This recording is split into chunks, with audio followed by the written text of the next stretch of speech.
देखिए, चैप्टर का नाम some basic concept in chemistry. Lecture कितना था?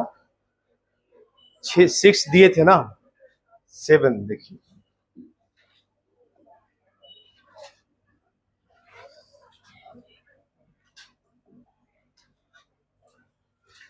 आज पढ़ना है डाल्टन एटॉमिक थ्योरी।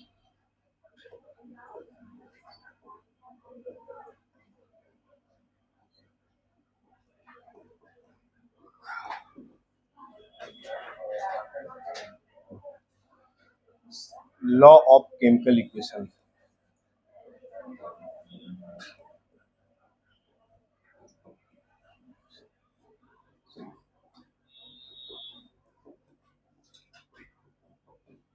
देखिए, आज इसी के बारे में पढ़ना है, डाल्टन्स एटॉमिक थ्योरी और लॉ ऑफ केमिकल कॉम्बिनेशन। आप पहले से 9 10th में भी पढ़ना था, 9 क्लास में था। लॉ ऑफ केमिकल कॉम्बिनेशन पढ़ना था, उसमें 3 लॉ पढ़ना था, जबकि अब 2 लॉ आपका बढ़ गया, मतलब कितना पढ़ना है? 5।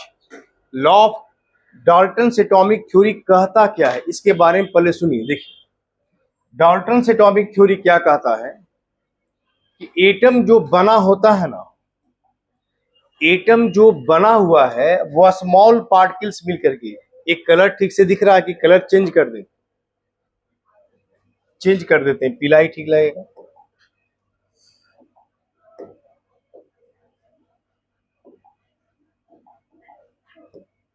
ठीक,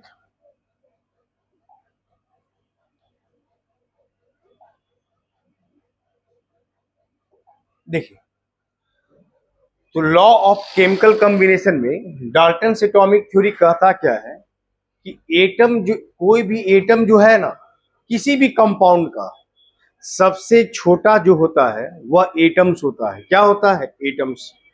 atom is the smallest particle जो केमिकल रिएक्शन में भाग लेता है, लेकिन वो फ्री स्टेट में कभी एग्जिस्ट नहीं करता है। यानी जो जब भी वो किसी से रिएक्शन करता है, जब भी एग्जिस्ट करता है, तो वो किसी से रिएक्शन कर लेता है और रिएक्शन करके कंपाउंड बनाता है, और वह कंपाउंड के रूप में रहता है। किस रूप में रहता है? कंपाउंड के रूप में। यानी एटम जितना भी है वह सब कोई न कोई दूसरे अदर एलिमेंट से रिएक्शन करता है, और रिएक्शन करके कोई न कोई कंपाउंड बनाता है, और वह कंपाउंड के रूप में रहता है। आगे सुनिए, अगर कोई भी एक ही एलिमेंट होता है और एक ही एलिमेंट का आप 50 एटम्स आप ले लेते हैं, जैसे कार्बन का 50 एटम ले लीजिए, 50 एटम्स ले लीजिए, तो जितने भी एटम्स होगा सबका मास, शेप, साइज सब क्या होगा? सेम होगा, वो कभी बदलेगा नहीं। अगर कार्बन का 100 एटम ले लीजिए तो प्रत्येक एटम का मास, शेप, साइज सब क्या होगा? सेम। सिर्फ आइसोटॉप छोड़ करके, क्योंकि आइसोटॉप के केस में क्या होता है, जैसे कार्बन 12 है, कार्बन 14, तो आइसोटॉप के केस में क्या होगा? मास क्या होगा? बदल जाएगा, बिल्कुल बदल जाएगा। इस कार्बन का मास 12, इस कार्बन का मास कितना हो जाएगा? 14 हो जाएगा। आप हाइड्रोजन लेते हैं, 1 भी होता है, 2 भी होता है, 3 भी होता है, इसी को ड्यूटेरियम कहते हैं, इसी को ट्राइटियम कहते हैं, तो मास बदल जाता है। तो आइसोटॉप छोड़ करके बाकी सभी का केस में मास, शेप, साइज सब कुछ क्या होता है? सेम। क्या होता है? सब सेम होता है। Mass same, shape same, size same, ये सब का सब हमारा सेम होता है। ऐसे याद रखना होगा। चलिए, यहां से हो गया H2 और H3, ये सब का मास, शेप, साइज सब कुछ क्या है? सेम हमारा। नेक्स्ट अगला पॉइंट आता है, ये तो कार्बन का बारे में था, हाइड्रोजन के बारे में आप पढ़ लिए। नेक्स्ट अगला पॉइंट है, अगर कोई डिफरेंट एलिमेंट्स आप लेते हैं, क्या लेते हैं? Different elements.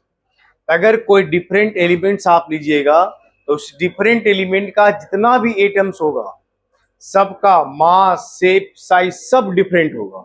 अब कार्बन लीजिए उसका मास अलग, नाइट्रोजन लीजिए तो उसका मास क्या होगा, अलग होगा। यानी जितने भी प्रकार का एलिमेंट होगा उसका अगर बहुत सारा एटम्स लेंगे तो सारे का सबका सबका क्या होगा, सेम। क्या होगा, सेम हो जाएगा। ऐसे याद रखना है। नेक्स्ट अगला पॉइंट, अगर बहुत सारा एटम्स मिल करके अगर कोई बड़ा चीज बनता है, बिगर बनता है, तो उसको कंपाउंड एटम बोलते हैं। क्या बोलते हैं, कंपाउंड एटम। और उसी कंपाउंड एटम को हम मोलकुल भी बोलते हैं। क्या बोलते हैं, मोलकुल। जैसे आप देखिए कार्बन का अब 2 ऑक्सीजन का मिल गया, अब मिल करके क्या बना देगा, CO2। इस CO2 को क्या बोलेंगे, कंपाउंड एटम। क्या बोलेंगे, कंपाउंड एटम। या इसी को मोलकुल बोलते हैं। क्या बोलते हैं, मोलकुल बोलते हैं। ये हो गया। जितना भी केमिकल रिएक्शन होता है वो सभी केमिकल रिएक्शन में एटम्स भाग लेता है। क्या भाग लेता है, एटम्स। लेकिन अगर आयोनिक रिएक्शन होता है तो उसमें आयंस भाग लेता है। क्या भाग लेता है, आयंस। यानी ions take part in chemical reaction. जैसे आप देखिए Na+ और Cl-, ये दोनों मिलकर के कंपाउंड क्या बनाता है, NaCl। बोले इसको कहेंगे आयोनिक रिएक्शन। क्या बोलेंगे, आयोनिक रिएक्शन। इस आयोनिक रिएक्शन में क्या भाग लेता है, आयंस। क्या भाग लेता है, आयंस। ऐसे आपको याद रखना होगा। ये जितनी भी बात बोले ये सब कहलाता है डाल्टन्स एटॉमिक थ्योरी। क्या कहलाता है, डाल्टन्स एटॉमिक थ्योरी। तो आप हेडिंग दे दिए डाल्टन्स एटॉमिक थ्योरी का। चलिए हेडिंग दे दीजिएगा डाल्टन। उसके देखिए डाल्टन्स एटॉमिक थ्योरी में क्या लिखे एक बार हम पढ़ देते हैं, फिर आप उसको बढ़िया से समझ लीजिए। जो बताए वही लिखे हैं। Matter is made up of extremely small indivisible particles called atoms. Individual नहीं है, इंडिविजिबल। इंडिविजिबल का मतलब जिसको आप बांट नहीं सकते, एक और टुकड़े में काट नहीं सकते, जिसको डिवाइड नहीं कर सकते, उसको कहते इंडिविजिबल, अभाज्य। मतलब जिसको और नहीं बांटा जा सकता, उसको कहा जाता है इंडिविजिबल। क्या कहा जाता है, इंडिविजुअल। इंडिविजुअल तो अलग चीज होता है। देखिए इसका मतलब हुआ कि एटम सबसे छोटा है, उसको और आप डिवाइड नहीं कर सकते, नॉट डिवाइडेड, उसी को कहते हैं इंडिविजुअल। समझ गए, अभाज्य मतलब जिसको और भाग में काट नहीं सकते। समझ गया ना। तो इसका मतलब matter is made up of extremely small individual particles called, क्या कहता है, एटम्स। यानी और एटम को स्मॉलर पार्ट में नहीं बांट सकते, वह सबसे छोटा पार्टिकल हो गया। हाँ उसका सब एटॉमिक पार्टिकल होता है, इलेक्ट्रॉन, प्रोटॉन, न्यूट्रॉन, लेकिन एटम से और भी कोई छोटा नहीं है, उसका वो सब एटॉमिक पार्टिकल है। ठीक है ना। देखिए आगे, atoms of the same element are similar in all respect, वही लिखे। मास, शेप, साइज सभी एटम का सेम होता है, खाली आइसोटॉप्स को क्या करके, छोड़ करके। Atoms of different element are different in all respect. जितना भी एलिमेंट है उसका डिफरेंट एलिमेंट का सारा एटम सब कुछ डिफरेंट होगा। मास, शेप, साइज, प्रॉपर्टीज भी सब कुछ क्या है, डिफरेंट है। एटम्स ऑफ द सेम और different element combined to form larger particle, बड़ा पार्टिकल बनाता है, उसको क्या कहते हैं, कंपाउंड एटम। और उस कंपाउंड एटम को ही मोलिक्यूल्स कहा जाता है। क्या कहते हैं, मोलिक्यूल्स। तो उसको मोलिक्यूल्स कहेंगे। एटम्स ऑफ द सेम और different element combine in simple whole number ratio to form compound atom. देखिए फिर कह रहे हैं क्या, एटम्स ऑफ सेम और डिफरेंट एलिमेंट कंबाइन करता है, यानी एक एलिमेंट या एक से अधिक एलिमेंट का एटम आपस में कंबाइन करता है और कंबाइन कर करके कोई बड़ा पार्टिकल बनाता है जिसको कंपाउंड एटम कहते हैं। और उस कंपाउंड एटम को ही क्या कहा जाता है, मोलिक्यूल्स। क्या कहा जाता है, मोलिक्यूल्स कहते हैं। आगे देखिए, हाइड्रोजन मोलिक्यूल में क्या था, H और H मिलकर के, जिसे हाइड्रोजन मोलिक्यूल किसको कहते हैं, H2 को। तो उसमें H का रेशियो कितना है, 1:1, दो ही H मिलकर के बना। अमोनिया, वाटर, वाटर का फॉर्मूला क्या होता है, H2O। H2O का मतलब H कितना, 2, ऑक्सीजन कितना, 1, का H और O का रेशियो कितना होगा, 2:1। आप लेते हैं अमोनिया, अमोनिया का फॉर्मूला क्या होता है, NH3। तो वहां N और H का रेशियो कितना होगा, 1:3। क्या बोलिए,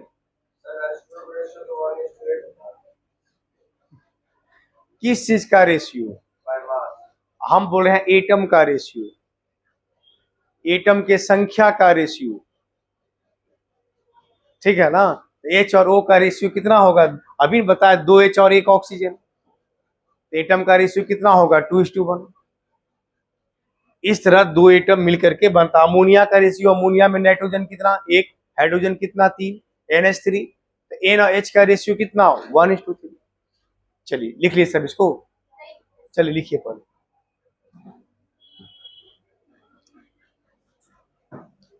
पहले लिख लीजिए सब अच्छे से।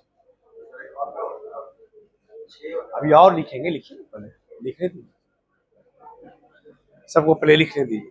जो लिख लिए उसको आप पढ़िए एक बार, जो बच्चे लिख लें उसको आप पढ़िए, है ना। रेशियो बहुत तरह का होता है, समझ गए ना। मास का रेशियो, वॉल्यूम का रेशियो, नंबर ऑफ एटम का रेशियो।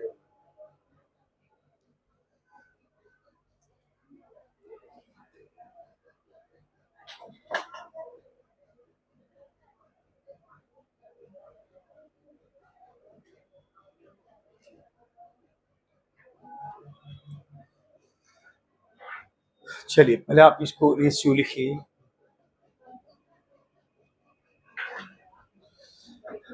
देखिए इसमें छठा पॉइंट क्या कहता है ना, कि मान लीजिए कोई दो एलिमेंट है, और इधर देखिए दो एलिमेंट का एटम मिल करके अगर दो अलग अलग कंपाउंड बनाता है, तो दोनों कंपाउंड में एटम का रेशियो अलग अलग आएगा। एटम का रेशियो क्या आएगा, अलग अलग आएगा। बात समझे। जैसे एग्जाम्पल में कार्बन ऑक्सीजन मिल करके दो अलग अलग कंपाउंड बनाता है, एक बनाता है कार्बन मोनोऑक्साइड और एक क्या बनाता है, कार्बन डाइऑक्साइड। तो कार्बन मोनोऑक्साइड में कार्बन और ऑक्सीजन का रेशियो कितना आएगा, 1:1। और कार्बन डाइऑक्साइड में कार्बन और ऑक्सीजन का रेशियो कितना आएगा, 1:2। यानी एटम अलग अलग है, तो एटम का रेशियो भी क्या आएगा, अलग अलग आएगा। कार्बन मोनोऑक्साइड लीजिएगा तो कार्बन ऑक्सीजन का रेशियो 1:1 आएगा। कार्बन डाइऑक्साइड लीजिएगा तो कार्बन ऑक्सीजन का रेशियो 1:2 आएगा। यानी कंपाउंड अलग, तो एटम का रेशियो भी क्या होगा, अलग हो जाएगा। क्लियर हो गया। आगे सुनिए, atoms are smallest particle which take part in chemical reaction. करा atoms are smallest particle, atoms हमारा सबसे स्मॉलेस्ट पार्टिकल होता है जो कोई भी केमिकल रिएक्शन में भाग लेता है। यानी atoms are smallest particle which take part in chemical reaction. कोई भी एलिमेंट का एटम सबसे छोटा पार्टिकल होता है जो किसी भी केमिकल रिएक्शन में क्या करता है, भाग लेता है। वही लिखे हैं। Ionic reactions are exceptions, ionic reaction छोड़ करके। आयनिक रिएक्शन का मतलब होता है जिसमें आयन्स भाग लेता है, और आयन किसको कहते हैं, जिस पर कोई प्लस माइनस चार्ज है। जैसे देखिए हम एक कंपाउंड NaCl लिए, अब दूसरा कंपाउंड AgNO3 लिए, तो इसमें Ag प्लस और Cl माइनस मिलकर के क्या बना, AgCl बना। अब बताइए Ag प्लस आयन कहलाएगा कि एटम कहलाएगा, Ag प्लस आयन कहलाएगा या एटम कहलाएगा, आयन कहलाएगा। अरे जिस पर कोई प्लस माइनस चार्ज है उसको आयन कहते हैं, और खाली हम Ag लिखेंगे तब क्या कहलाएगा, एटम कहलाएगा। Ag प्लस लिखेंगे तब क्या कहलाएगा, आयन कहलाएगा। तो जिस एटम पर ही कोई प्लस माइनस चार्ज हो जाए तो उसी को हम क्या कहते हैं, आयन। क्या कहते हैं, आयन। इधर लिखा गया सब। हाँ क्या, 1:2। इसके बाद तो कुछ है ही नहीं। किसके एग्जाम्पल में, हाँ तो लिखे है ना कि जैसे दो कंपाउंड बना। हाँ यही ना, ऊपर बात कर रहे हैं। हाँ 1:1 एंड 1:2 रेस्पेक्टिवली, RESP। उसी को शॉर्ट में लिखा जाता है RESP, पूरा नाम रेस्पेक्टिवली। रेस्पेक्टिवली का मतलब होता है क्रमशः, ठीक है ना।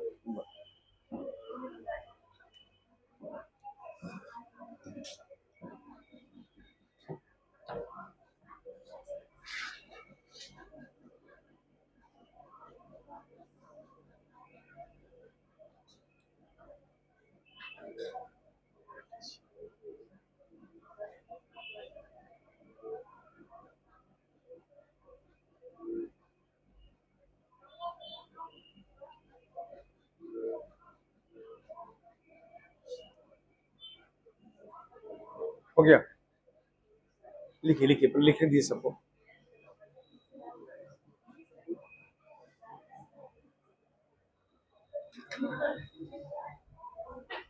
लिख लीजिए।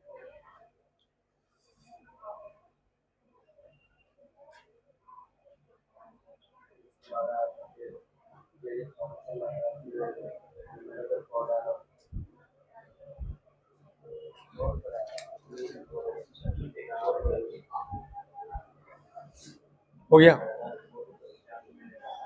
आगे हटा दें।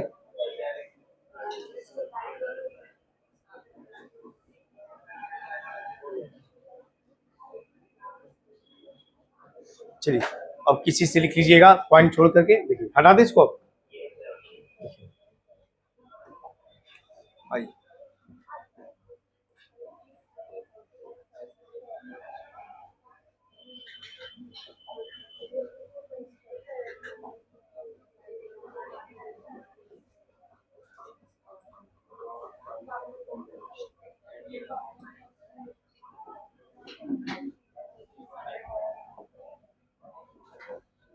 लॉ ऑफ केमिकल कॉम्बिनेशन, इसमें आप पहले से 3 लॉ ऑफ नाइन्थ में पढ़े हैं।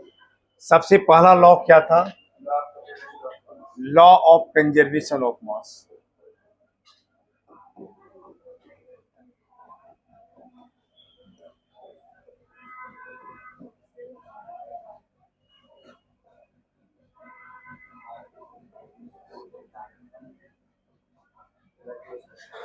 इसको दिया था लेववाइजियर। कौन दिया था? लेववाइजियर। लिखिए इसको, लिखिए।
लिखिए।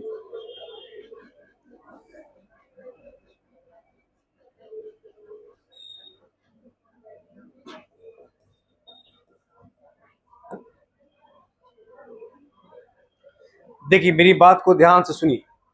लॉ ऑफ कंजर्वेशन, पहला लॉ क्या कहता है? Law of conservation of mass. Law of conservation of मास के में ये दिया गया था किसके द्वारा? लेववाइजियर के द्वारा। ये क्या कहलाता? सुनिए, एक बार हम बताए थे सबका फादर का नाम बताए थे ना। Father of physics, father of chemistry, father of biology, father of Indian mathematics.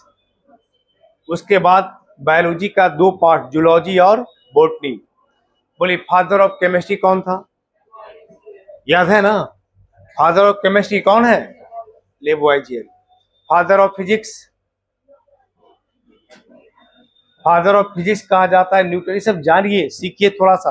आप पढ़ते हैं फिजिक्स, आप पूछा फादर ऑफ फिजिक्स, जानते ही नहीं। आप रहते हैं पटना में, कहाँ रहते हैं? कौन कौन में याद ही नहीं। Father of physics Newton, father of biology हाँ क्या है? ये कहाँ से हटेगा? क्या?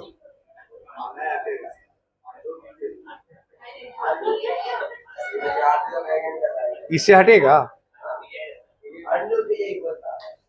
उससे कहीं गायब हो गया तो?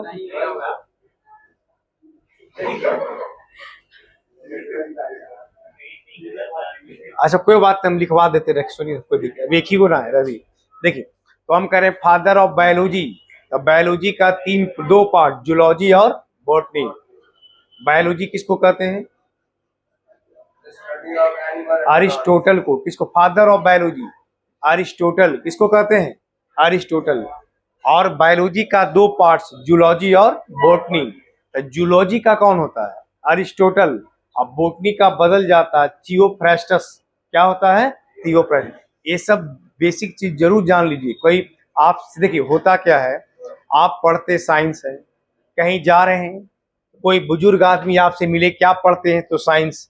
क्या क्या पढ़ते हो? आप बताइएगा। फिजिक्स पढ़ते हैं, केमिस्ट्री पढ़ते हैं, बायोलॉजी पढ़ते हैं। तो आपसे वो क्या पूछेंगे? एकदम बेसिक क्वेश्चन पूछेंगे कि नहीं? जैसा बताओ तो तुम बायोलॉजी पढ़ता है तो फादर ऑफ बायोलॉजी क्या है? कहेगा हम मेडिकल का तैयारी करते हैं, इंजीनियरिंग का तैयारी करते हैं। तो बोलेगा ना इसको तो इत, इसको तो ये भी पता नहीं है कि फादर ऑफ बायोलॉजी क्या है। तो आप कैसे, आप क्या क्या बायोलॉजी पढ़ते होंगे? तो देखिए होता क्या कि बहुत सारे बच्चे बेसिक पर ध्यान नहीं देते हैं, क्योंकि वो जरूरत नहीं पड़ता है। और जरूरत नहीं पड़ता तो उस पर से ध्यान क्या होता है? हट जाता है, सोच ही नहीं पाता है। इसलिए वो बहुत बड़ी बात नहीं है। लेकिन पूछ देते हैं वो, कभी ये नहीं जानते, तो इसका मतलब थोड़ी नहीं जानते तो आगे क्या चीज नहीं जानते, उससे बहुत ज्यादा कुछ जानते हैं, है या नहीं? तो होता क्या, लेकिन फिर भी थोड़ा बहुत बेसिक चीज जानना चाहिए, है ना?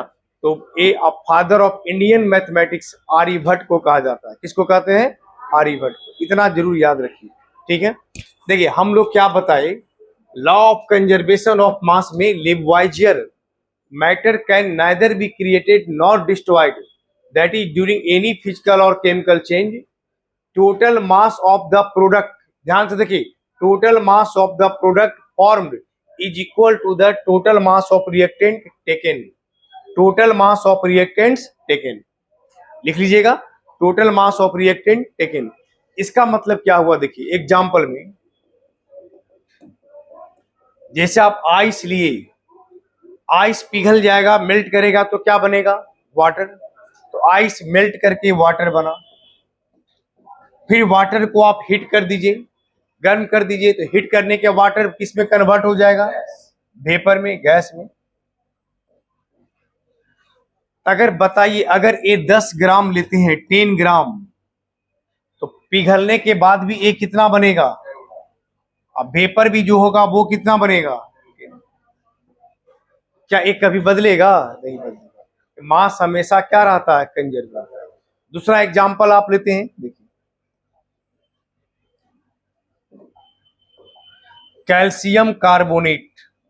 अब आप देखिए दूसरा कंपाउंड क्या लिया आप? Calcium carbonate. कैल्शियम कार्बोनेट लेते हैं, इसको आप हीट कर देते हैं, ये डिकम्पोज करके बन गया कैल्शियम ऑक्साइड, और साथ में क्या बन गया? CO2 gas. कैल्शियम कार्बोनेट को हीट कर दिए, हीट करने से कंपाउंड बन गया कैल्शियम ऑक्साइड, और प्लस CO2 क्या बन गया? गैस। तो यहां पे क्या होगा, जो रिएक्टेंट का जो टोटल मास होगा, वह मास जो प्रोडक्ट बनेगा, उस सारा मास, प्रोडक्ट का मास रिएक्टेंट के मास के क्या होगा? बराबर। यानी total mass of product form is equal to the total mass of reactant. तो देखिए आप सुनिए, इसका यहां से 1 मोल, यह भी बना कितना? 1 मोल। यह भी कितना बना? 1 मोल। वन कहां से देखते हैं? आगे कुछ नहीं लिखा हुआ, इसका मतलब क्या होता है? 1। आगे देखिए, बोलिए 1 मोल का मास कितना ग्राम आएगा? 100 ग्राम। कैसे? कैल्शियम का मास कितना? 40, कार्बन का 12, ऑक्सीजन का कितना? 16, 16, 16 48, 12 60 40, कितना? 100, 40, 100 आ जाएगा। इधर आप 1 मोल निकालिए, कैल्शियम का मास कितना? 40, ऑक्सीजन का 16, इसका निकालिए, कार्बन का कितना? 12।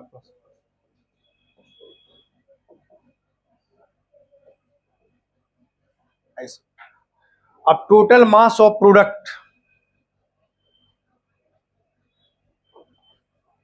देखिए, टोटल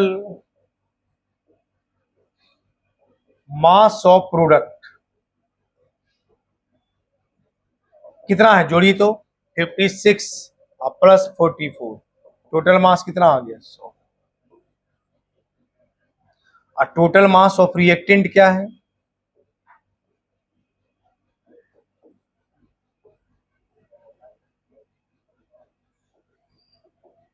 बोले ये भी टोटल मास कितना है 100। इसका मतलब यहां से क्लियर हो गया कि रिएक्टेंट का टोटल मास 100 ग्राम, अब प्रोडक्ट का मास भी टोटल कितना है 100 ग्राम, यानी total mass of product is equal to the total mass of reactant. इसी को कहते हैं कंजर्वेशन ऑफ मास। क्या बोलते हैं, यानी जितना मास टोटल रिएक्टेंट का होता है उतना ही मास टोटल किसका होता है, प्रोडक्ट का। इसी को कहा जाता है कंजर्वेशन ऑफ मास। मास हमेशा कंजर्व रहता है, मास हमेशा क्या रहता है, कंजर्व। चलिए लिखिए इसको।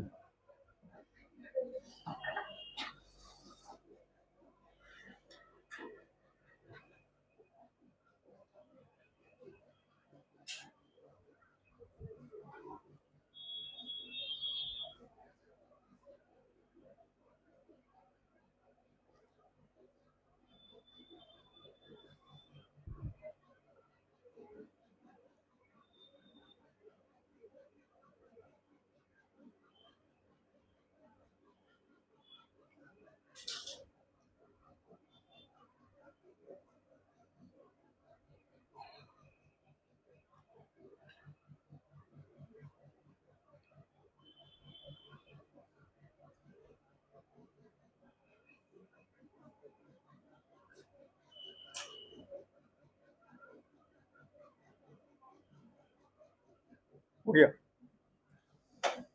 लिख लिए। सेकंड किसी को याद है, लॉ ऑफ कांस्टेंट प्रोपोर्शन।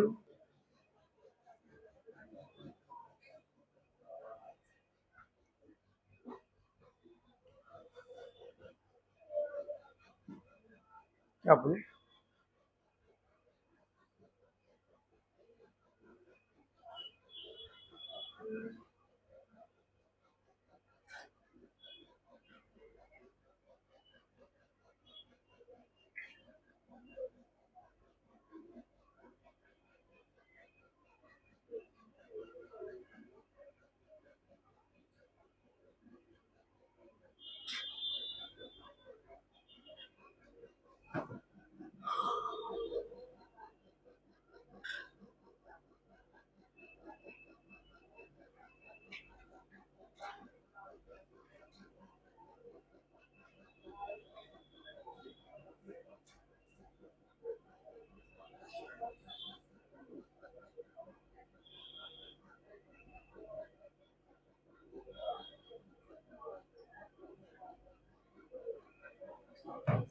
हो गया, लिख लिए सब लोग।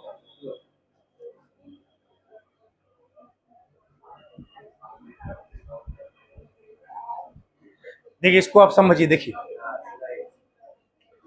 लॉ ऑफ कांस्टेंट प्रोपोर्शन कहा दिया गया था प्राउस्ट के द्वारा। किसके द्वारा दिया गया, प्राउस्ट के द्वारा। एक कहता क्या है कि पहले बताए, कोई भी कंपाउंड को किसी भी सोर्स से प्राप्त कीजिए, जो कंपाउंड प्राप्त कीजिएगा उसका जो कंपाउंड में एलिमेंट होगा उसका मास का रेशियो हमेशा क्या रहेगा, सेम होगा। जैसे देखिए आप SO2 गैस बनाएं, कैसे, तो कैल्शियम और कॉन्क H2SO4 लेकर के, तो क्या बन गया, कैल्शियम सल्फेट और SO2 गैस बना। यहाँ सल्फर और ऑक्सीजन का जो रेशियो आएगा ना, सल्फर का मास कितना 32 32, और ऑक्सीजन का मास 16, तो 16 दूनी 32, यानी सल्फर और ऑक्सीजन का रेशियो कितना है 32:32। तो दोनों का रेशियो का हमेशा कितना आएगा 1:1। हम SO2 गैस और भी बनाते हैं, कैसे, the gas obtained by roasting of iron pyrite. Iron pyrite इसको कहते हैं Fe2 को। तो रोस्टिंग का मतलब होता है ना कि ऑक्सीजन के प्रेजेंस में रिएक्शन कराना। तो आप FeS2 को ऑक्सीजन के प्रेजेंस में रिएक्शन कराते हैं। तो जब FeS2 को ऑक्सीजन के प्रेजेंस में रिएक्शन कराते हैं तो एक गैस बनता है सल्फर और ऑक्सीजन का SO2, प्लस कुछ और बनता हो, तो जब हम आयरन पाराइड को रोस्टिंग कराते हैं तो गैस बनता है सल्फर और ऑक्सीजन का। किसका बनता है? सल्फर और ऑक्सीजन। तो यहां पर भी सल्फर और ऑक्सीजन का रेशियो लीजिएगा मास का, तो वह मास भी हमेशा क्या रहेगा? सेम रहेगा। बोले सल्फर का मास कितना? 32। ऑक्सीजन का मास कितना? 32। तो दोनों का रेशियो कितना आएगा? 1। समझ गए? यानी कोई भी कंपाउंड को किसी भी सोर्स से प्राप्त कीजिए, जो एलिमेंट उसके अंदर प्रेजेंट है उस एलिमेंट का मास का रेशियो हमेशा क्या होगा? सेम। क्या होगा जी? सेम। ऐसे याद रखो। ठीक है ना? चलिए तीसरा लॉ बताइए क्या था?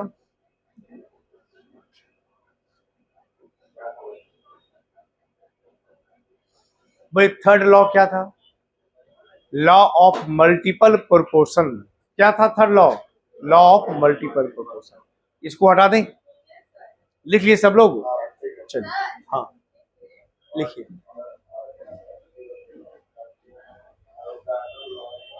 नहीं क्लास बोलना नहीं है, बस अपने जब हम पढ़ाएंगे बच्चे सुन लेंगे, आप खाली अपना ध्यान दीजिए। ठीक है? हो गया? तीसरा देखिए,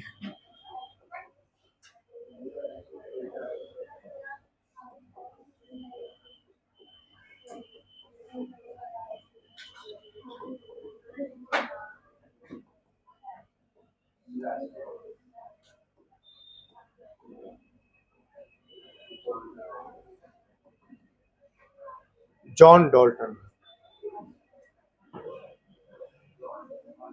जब छोटा छोटा चीज है बस समझने बाद थोड़ा बहुत है।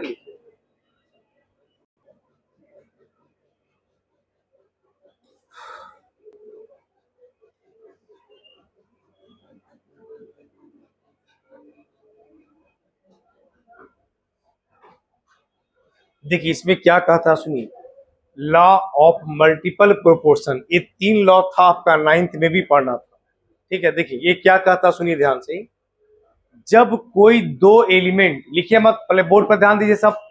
जब कोई दो एलिमेंट आपस में कंबाइंड करता है, जब कोई दो एलिमेंट आपस में कंबाइंड करता है और आपस में कंबाइंड करके एक, दो या दो से अधिक कंपाउंड बनाता है, तब जैसे मान लीजिए कार्बन और हाइड्रोजन था, ये दो एलिमेंट अलग अलग रिएक्शन कर करके दो अलग अलग कंपाउंड बनाया। एक क्या बनाया? CH4, और दूसरा क्या बनाया? C2H2। यानी दो एलिमेंट आपस में कंबाइंड करके दो अलग अलग कंपाउंड बनाता है। जैसे एक बनाया CH4, दूसरा क्या बनाया? C2H। तो दोनों कंपाउंड में कोई एक एलिमेंट का मास को फिक्स कर दीजिए। दोनों कंपाउंड में किसी एक एलिमेंट का मास क्या कीजिए? फिक्स कर दीजिए। और जो मास फिक्स किए उस मास से देखिए कि दोनों कंपाउंड में जो दूसरा एलिमेंट है वह मास उस फिक्स मास से कितना कितना मास रिएक्शन करता है, कितना कितना मास रिएक्शन करता है। जैसे देखिए हम CH4 में बोले कार्बन का कितना मास यहां होगा? 12, 12। हाइड्रोजन कितना मिलेगा? 4। तो 12 ग्राम कार्बन से कितना रिएक्शन किया? 4। अब पहला कंपाउंड में कार्बन का मास को फिक्स कर दीजिए। कितना ग्राम? 12 ग्राम। अब 12 ग्राम जो कार्बन फिक्स किए उस दूसरा कंपाउंड में भी 12 ग्राम कंपाउंड कार्बन लीजिए। तो बोलिए दूसरा कंपाउंड कौन सा है? C2H2। इसमें बोलिए 12 दूनी कितना? 24। तो 24 ग्राम कार्बन के साथ कितना रिएक्शन किया? 2 ग्राम हाइड्रोजन। कैसे? 1 गुना 2 तो 2 ग्राम हुआ।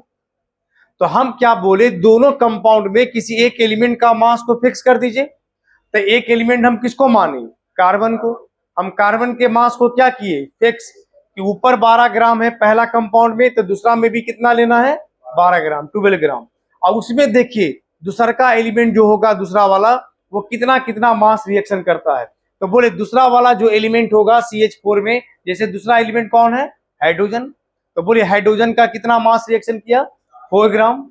और दूसरा जो कंपाउंड है उसका जो 12 ग्राम कार्बन है, उसके 12 ग्राम के साथ हाइड्रोजन कितना रिएक्शन किया? 1 ग्राम। 1 ग्राम 1 ग्राम। 24 में था 2, तो 12 ग्राम में कितना था? 1। तो हम क्या किए?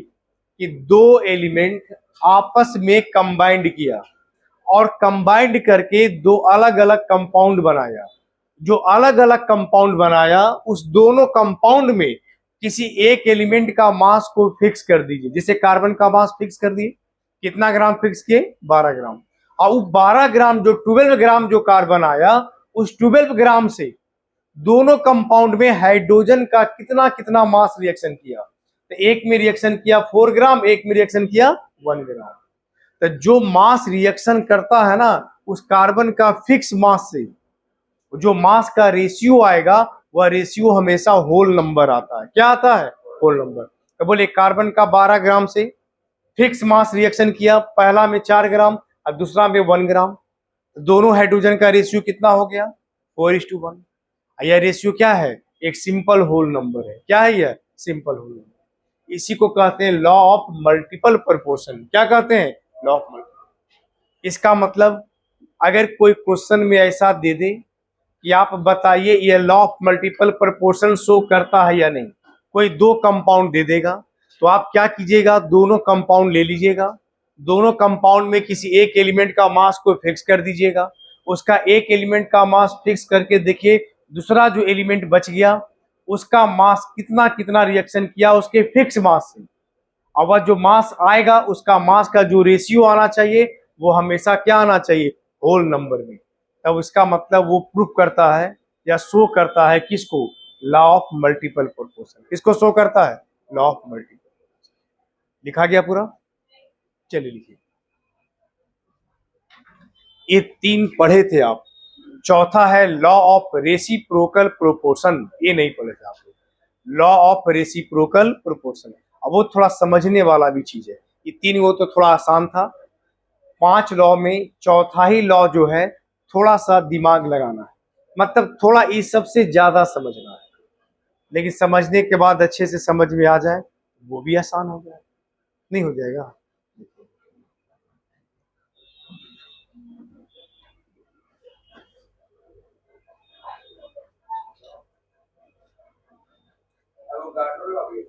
वो दूसरा वो इसमें नहीं। ये वोगैड्रो लॉ का मतलब हुआ कि number of moles directly proportional होता है नंबर ऑफ पार्टिकल्स का। नंबर ऑफ मोल्स बढ़ेगा तो नंबर ऑफ पार्टिकल का संख्या भी बढ़ेगा। ठीक है ना? इसके बाद अगर गेज लॉ। हाँ, गेज लॉ इसके बाद वही 5 लॉ हो गया है ना। एक हो गया ये हो गया लॉ ऑफ रेसिप्रोकल प्रोपोर्शन, और एक हो गया पांचवा गेज लॉ। हो गया? अभी टाइम है कोई?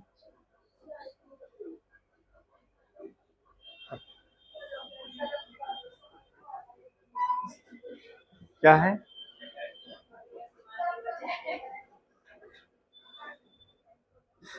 पहले समझिए ना, थोड़ा सा पढ़िए है ना, बढ़िया लॉ है। अब कल आज समझा देते हैं, ठीक है ना, और उस पर कल बढ़िया से एक बार फिर समझा देंगे। उड़ जाइएगा? क्या बोले? अच्छे से अभी भी अच्छे से ही समझाएंगे। हो गया सबका? देखिए तो लिखिए लॉ ऑफ रेसिप्रोकल प्रोपोर्शन।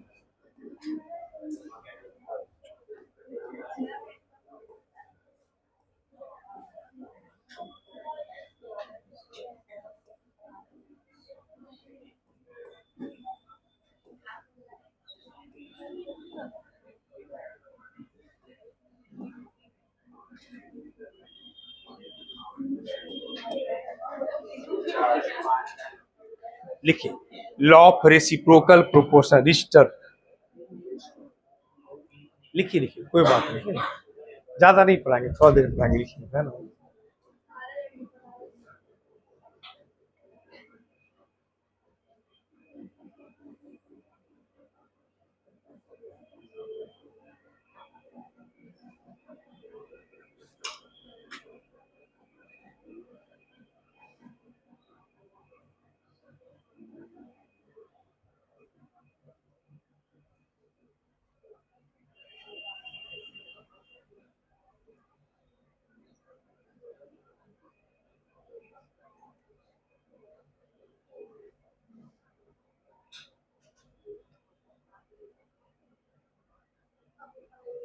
अब नहीं पढ़ा है।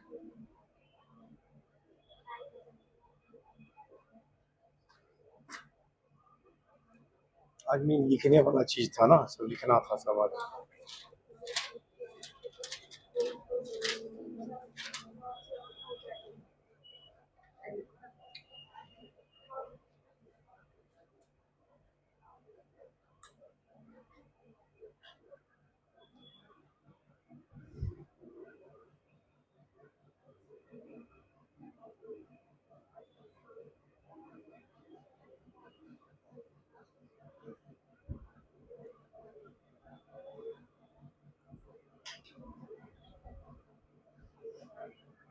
लास्ट में जो लिखे और CH4 रेट ऑफ कार्बन और रेट ऑफ हाइड्रोजन बता देते हैं। देखिए सुनिए, ये क्या कहता है, law of reciprocal proportion register कह रहा जब कोई दो एलिमेंट, अब ध्यान से बोर्ड पे देखिए, जब कोई दो एलिमेंट कौन कौन माने, कार्बन और हाइड्रोजन, कोई तीसरा एलिमेंट से रिएक्शन करता है, तो तीसरा एलिमेंट कौन है, ऑक्सीजन, और उससे तीसरा एलिमेंट से रिएक्शन करके दो अलग अलग कंपाउंड बनाता है, कार्बन ऑक्सीजन मिल करके CO2, हाइड्रोजन और ऑक्सीजन मिल करके वाटर। तक कहता क्या है कि तीसरा एलिमेंट का मास को फिक्स कर दीजिए। तो थर्ड एलिमेंट यहाँ कौन है, ऑक्सीजन, इसका ऑक्सीजन का मास को क्या कीजिए, फिक्स कर दीजिए। तो मान लीजिए ऑक्सीजन CO2 है, एक है वाटर, तो इसमें CO2 में ऑक्सीजन का मास को फिक्स कर दीजिए। बोले CO2 में ऑक्सीजन कितना, 16 दूनी 32, तो बोले 32 ग्राम ऑक्सीजन के साथ कितना कार्बन रिएक्शन किया, 12 ग्राम। यहाँ कोई दिक्कत नहीं है। उसके बाद फिर वाटर में आ जाइए। अब वाटर में हम क्या बोले, तीसरा एलिमेंट का मास को फिक्स कर दीजिए। अगर ऊपर में लिए तीसरा एलिमेंट 32 ग्राम, तो नीचे भी कितना लीजिए, 32 ग्राम। तो बोले वाटर में ऑक्सीजन कितना है, 16 ग्राम। बोले 16 ग्राम ऑक्सीजन के साथ कितना हाइड्रोजन रिएक्शन किया, 2 ग्राम। और तीसरा एलिमेंट का मास को फिक्स करना, अगर ऊपर 32 है तो नीचे भी क्या लेना है, 32, 32। तो बोले 32 ग्राम से कितना करेगा, 4 ग्राम। बस समझ में आया। यानी CO2 में 32 यानी 32 ग्राम ऑक्सीजन के साथ 12 ग्राम कार्बन, इसमें वाटर का 32 ग्राम में हाइड्रोजन कितना, 4 ग्राम। तो 32 ग्राम जो फिक्स था, यानी फिक्स मास जो 32 ग्राम है, उसमें पहला कंपाउंड में कार्बन और दूसरा हाइड्रोजन, उसका रेशियो कितना आएगा।